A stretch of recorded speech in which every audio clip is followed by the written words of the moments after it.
I was planning our dream wedding, but a call to her job unraveled a web of lies. My fiancée was living a secret life I never saw coming. I'm a data guy, plain and simple. Spreadsheets, algorithms, quantifiable metrics, that's where I thrive. I see the world as a series of inputs and outputs, causes and effects, patterns waiting to be uncovered. So, when I tell you my life was running like a well-oiled machine, you can believe I had the metrics to back it up. My career as a data analyst was on track, my finances were stable, and my relationship with Brianna was, as far as I could tell, solid as a rock. Or so I thought. Brianna, my fiancée, is everything I'm not. She's vibrant, outgoing, and effortlessly charming. She's got this way of lighting up a room, drawing people in with her infectious energy and genuine warmth. She's also incredibly driven, working as a paralegal, juggling long hours, and always striving to climb the ladder. I admired that about her. Her ambition, her focus, her unwavering determination. I thought we made a perfect team.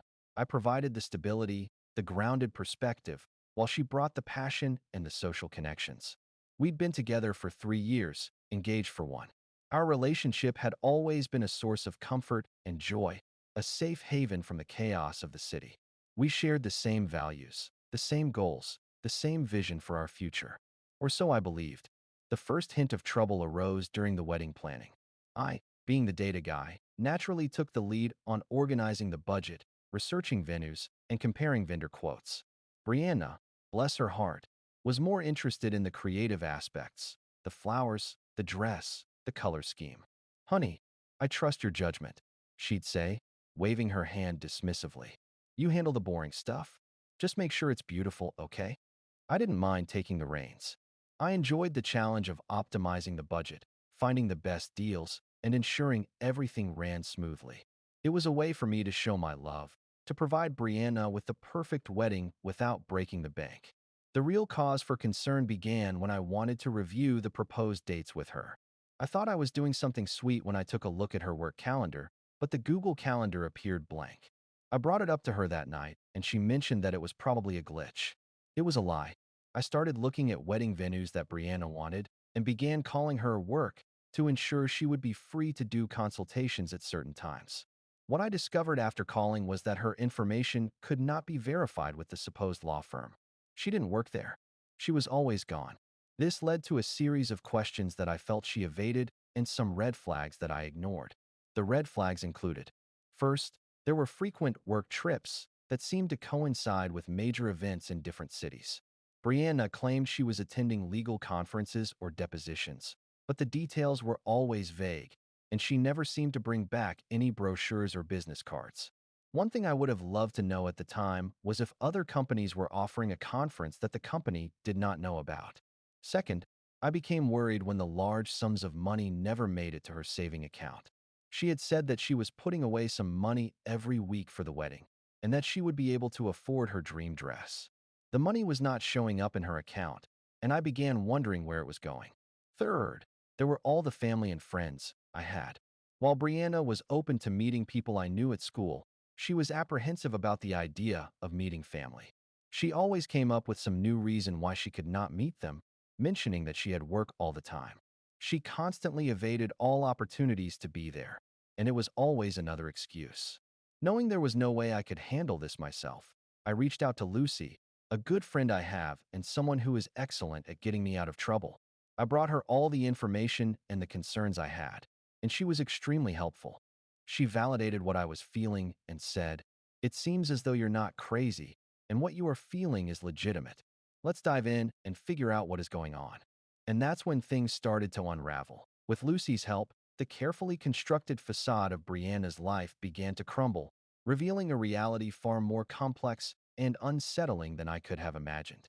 Confirming her non-existent employment at the law firm was the first domino to fall, setting off a chain reaction of discoveries that shook me to my core.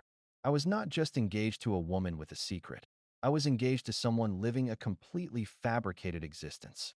The discovery of the hidden Instagram account, the one showcasing Brianna's life as a pageant contestant, was surreal. It was a world of glittering gowns, practiced smiles, and carefully constructed poses, a world that seemed completely alien to the woman I thought I knew. The captions were full of vague platitudes about chasing dreams, finding inner beauty, and empowering women.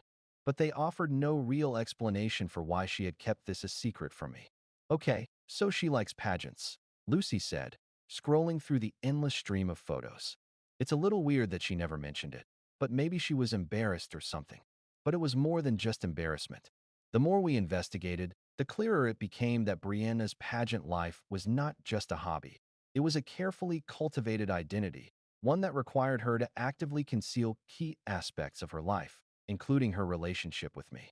We found old articles and blog posts where she was described as single and ready to conquer the world, and even a few interviews where she explicitly stated she was unattached. What is all this about? I exclaimed in disbelief as I saw the different pictures. Who knows? Replied Lucy as we continued on with our search. The financial irregularities were even more alarming. The lack of contributions to our joint savings account was just the tip of the iceberg. Digging deeper into Brianna's financial history, Lucy uncovered a series of large cash withdrawals, unexplained credit card charges, and a troubling pattern of transfers to an account I didn't recognize. These transfers often coincided with her work trips, and their purpose was left unspecified. We knew we needed to get into contact with Robert, but how could that be done? I remembered back to some of her old yoga students, as well as the local gym, and asked if they had a phone number for her. One of them did, and that's when things really blew open. I shot him a text. Hey, just wanted to check up. Is everything okay with Brianna? We were hoping he would respond with something incriminating. And it did. Hey, Mark, I'm sorry I did not know. Your girl is actually very evil. She took a lot of money from me, and now is ghosting me as she's back with you. All that money went to waste. It looks like I'm not going to be paid back. As soon as I showed Lucy, we knew things needed to get taken care of. And that's when the next red flag popped up. I remembered back that Robert had mentioned he transferred money to an account with a certain number and decided to search to see if I recognized it from our other accounts. Turns out that account was in my name, and what I had noticed made my jaw drop. I had to call my bank at that point, and they mentioned the funds coming in and out. They started an investigation after I alerted them to the fraudulent activities as well. So what do you want to do? You have a lot of power now. Lucy spoke up. I began to think about what I wanted to do, and I had to confront Brianna for everything that happened. That evening, I finally got the courage to confront Brianna after planning it out. We need to talk, I said, my voice low and firm. About your work trips, about the money, about everything you've been hiding from me. She was defensive, as she usually was, trying to deflect my questions with vague answers and half-truths. But this time, I was prepared. I had a folder with all our findings as well as my bank statements. I showed her the photos from the pageant account, the account transfers, and the information about Robert. Who is this person, Brianna? And why did you lie to me about all of this? I had to keep my emotions in check. That was easier said than done, but if I was going to get to the truth, I had to remain level-headed. She started crying, but I wasn't going to let her get away with that. She stammered. It's not what it looks like. It was just for fun. Fun. You used our money for it. What about our wedding? I mentioned. That was when she became quiet. Brianna, you need to be honest with me right now. What is this all about? The facade finally crumbled. Brianna confessed everything. She admitted to being a longtime pageant contestant, to using her work trips as a cover for competitions, to lying about her finances, and to accepting money from Robert. She claimed she'd always wanted to be a performer, to be in the spotlight, but she knew I wouldn't approve. She said she was afraid of losing me, so she'd kept it a secret, hoping to balance her two lives without me ever finding out. I sat in stunned silence, trying to process the magnitude of her deception. The woman I thought I knew, the woman I was planning to spend the rest of my life with, was a stranger, a master of disguise who had been living a double life right under my nose. I looked at all the different pieces of evidence, and that's when I realized that she had lost a lot of things because of her greed and vanity. There's no us, and there hasn't been in a long time, was all I could get myself to say. As she stared at me, I knew the worst has already come. Final update. The days following Brianna's confession were a blur of legal consultations, canceled wedding plans, and the slow, agonizing process of disentangling our lives. The apartment, once a symbol of our shared future, now felt like a crime scene, each object a reminder of her deception. With the help of my lawyer, I initiated the process of untangling our finances, documenting the fraudulent activities, and seeking legal recourse for the money Brianna had misappropriated. The evidence was overwhelming, and the legal process moved relatively quickly. Brianna, facing potential fraud charges and the weight of her betrayal, agreed to a settlement, relinquishing her claim to our joint assets and promising to repay the money she had taken. I made sure to contact Robert to let him know about the wrongdoings of Brianna, as well as the police. The emotional fallout was more complex. The shock and anger gradually gave way to a deep sense of sadness and disappointment. I mourned not only the loss of our relationship, but also the loss of the future I had imagined, the life I had carefully planned with someone who turned out to be a complete stranger. What did she plan to do long term?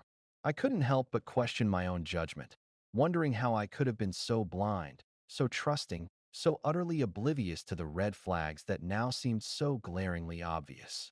Had I been so focused on the data, on the quantifiable aspects of our relationship, that I had missed the subtle emotional cues, the unspoken needs, the hidden desires that had driven Brianna down this path of deception? The support of my friends, especially Lucy, was invaluable. She helped me navigate the legal process, provided a listening ear, and reminded me that I was not to blame for Brianna's actions. "You were a good partner, Ethan," she'd say. "You were supportive, honest, and loving." Brianna made her choices, and those choices say more about her than they do about you. I also sought professional help. A therapist helped me process the betrayal, understand my own vulnerabilities, and develop healthier patterns of communication and trust. I learned to recognize the warning signs of manipulation, to set clearer boundaries, and to prioritize my own emotional well-being. As for Brianna, our paths diverged completely. She moved out of the apartment, disappearing from my life as abruptly as she had entered it. I heard through mutual friends that she had moved to Los Angeles, pursuing her pageant dreams with renewed fervor. I made a deliberate choice not to follow her story, not to dwell on what she was doing or who she was becoming. I needed to focus on my own healing, on rebuilding my life from the ashes of our shattered relationship. The experience taught me some harsh lessons about love, trust, and the complexities of human nature. I learned that even the most carefully constructed facades can crumble under pressure, and that people are not always who they seem to be. I also learned that betrayal, while deeply painful, can be a catalyst for growth, forcing you to confront your own vulnerabilities and to build a stronger, more resilient sense of self. The wedding venue, with its meticulously planned seating charts and carefully selected floral arrangements, became a symbol of a future that would never be. I eventually canceled the reservations, donating the deposit to a local charity. It was a small act of closure, a way to reclaim something positive from a situation that had caused me so much pain. In the aftermath of Brianna's deception, I focused on creating a life that was authentic, fulfilling, and true to my values. I dedicated myself to my work, found new hobbies, and cultivated deeper connections with my friends and family. I learned to embrace spontaneity, to step outside my comfort zone, and to trust my instincts, even when they led me down unexpected paths. I'm not sure if I'll ever fully understand why Brianna chose to deceive me, to prioritize her own ambitions over the foundation of trust and honesty that should have been the bedrock of our relationship. But I've come to accept that some questions don't have easy answers, and that sometimes the best thing you can do is to let go, move on, and create a future that is worthy of your own strength and resilience. The data had revealed a painful truth, but in the end, it was my own capacity for healing and growth that allowed me to reclaim my life.